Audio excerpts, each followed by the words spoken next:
Dans le monde du football international, certains affrontements dépassent le simple cadre amical pour devenir de véritables événements symboliques.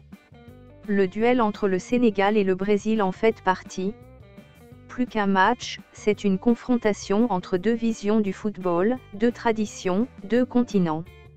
Pour les supporters africains, cette affiche a une saveur particulière, elle représente à la fois une opportunité de mesurer la progression du football africain et une occasion de rappeler au monde que les Lions de la Teranga comptent désormais parmi les grandes nations.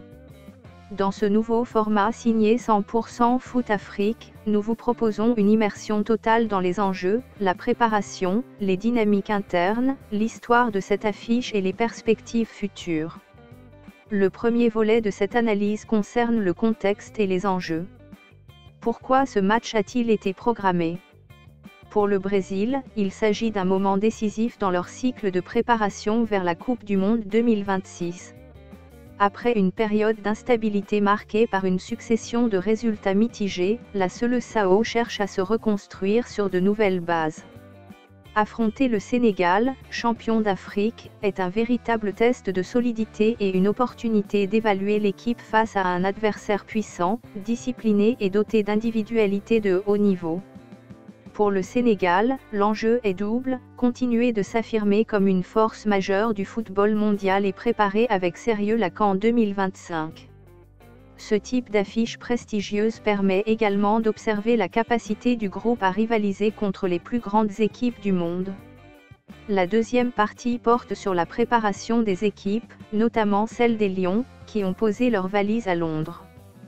3 séances d'entraînement intenses ont rythmé leur installation. Dans la première, Aliou Cissé a mis l'accent sur la récupération, la cohésion et la mobilité. La deuxième séance a été résolument tactique, avec un gros travail sur les transitions rapides, domaine dans lequel le Sénégal excelle historiquement. Enfin, la troisième session a permis de tester plusieurs configurations, notamment l'intégration des jeunes joueurs dans les circuits de jeu des cadres. L'ambiance a été excellente, éclats de rire, chants, bizutage bon enfant pour les nouveaux, et une dynamique de groupe très saine. C'est cette atmosphère, à la fois professionnelle et familiale, qui constitue l'une des grandes forces du Sénégal. Vient ensuite le chapitre tactique. Le Brésil traverse une période de fragilité défensive, notamment en raison de l'absence de plusieurs cadres et d'un repositionnement imposé à Éder Militão. Ancelotti ou l'intérimaire qui prépare son arrivée a souhaité expérimenter de nouveaux schémas, parfois avec une défense à 3, parfois avec un bloc plus compact. Côté sénégalais, le groupe repose sur une combinaison parfaite entre expérience et jeunesse. On retrouve les incontournables, Edouard Mendy, Kalidou Koulibaly, Idrissa Gana Gueye, Sadio Mané, Nicolas Jackson et Iliman Ndiaye. Autour d'eux gravitent de nouveaux talents prometteurs tels que Mbé et Sarr, dont l'énergie et la fraîcheur apportent une nouvelle dimension à l'équipe. Parmi les absences majeures, on note bien sûr Neymar côté brésilien, tandis que le Sénégal doit composer sans Habib Diallo, forfait de dernière minute. Ces absences redistribuent les cartes et ouvrent la porte à des opportunités individuelles. L'histoire de cette affiche entre les deux nations est riche de symboles. En 2019, à Singapour, les deux équipes s'étaient quittées sur un match nul à 1, un résultat qui avait surpris de nombreux observateurs, impressionnés par la capacité du Sénégal à tenir tête aux géants sud-américains. En 2023, la surprise fut encore plus grande lorsque les Lions dominèrent le Brésil 4-2 à Lisbonne.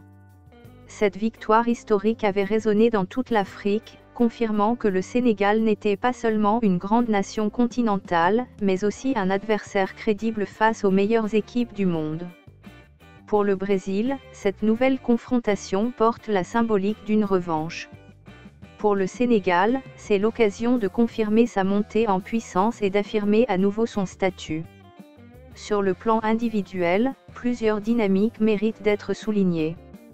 D'un côté, le projet d'Ancelotti bien que préparé à distance influence déjà les orientations tactiques brésiliennes. L'entraîneur italien est connu pour ses ajustements subtils, sa flexibilité stratégique et sa capacité à révéler des profils atypiques. Ce match sera pour lui une source d'enseignement. Côté sénégalais, l'accent est mis sur les jeunes en quête de leur première sélection. Des joueurs comme Mbé ou Sarr vivent un moment décisif pour leur carrière, convaincre, montrer qu'ils peuvent s'intégrer dans un groupe de cadres expérimentés et démontrer qu'ils incarnent la relève des Lions. Le forfait de Habib Diallo ouvre aussi une place à un nouvel attaquant pour se distinguer dans un contexte de haut niveau. Les objectifs à venir sont clairs pour les deux camps.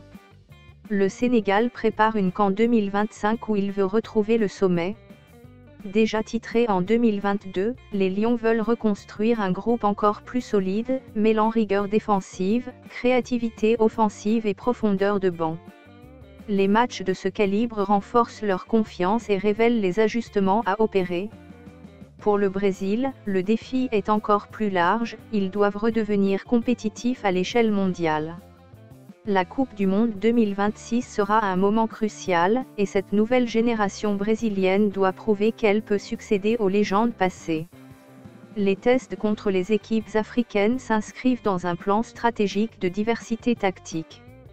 Enfin, ce rendez-vous prend place dans un cadre exceptionnel, l'Emirates Stadium, véritable temple du football européen. Le choix du lieu est stratégique, car Londres abrite une forte diaspora sénégalaise prête à transformer les tribunes en une marée jaune, verte et rouge. L'ambiance promet d'être électrique, renforcée par une couverture médiatique internationale et un intérêt croissant pour les confrontations intercontinentales. Ce décor apporte une dimension supplémentaire à ce match, celle d'une vitrine mondiale pour le football africain, et d'un moment de rassemblement pour toutes les communautés présentes.